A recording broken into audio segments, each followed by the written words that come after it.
thank you for being here after the game, which is a victory. Congratulations. Yeah. So a tough game with a lot, I think 2 goals in power play. Yeah. Can you tell me more about the game? Well, yeah, it was tough because we didn't play for 10 days.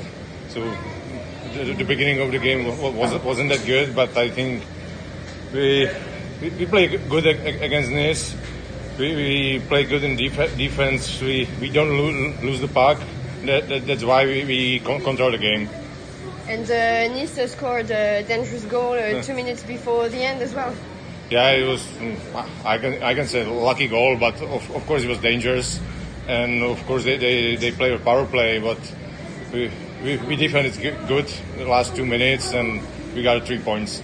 So now you're back on track because you play at home again on Friday against Angers, and then you're back on the road on Sunday with Chamonix and then the Coupe de France. So are you looking forward to go back to this quite tense week with a lot of games?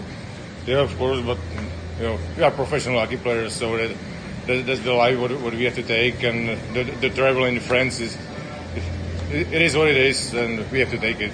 Yeah, you know Ligue Magnus because you played in Chamonix before, so you're used to this rhythm. Yeah,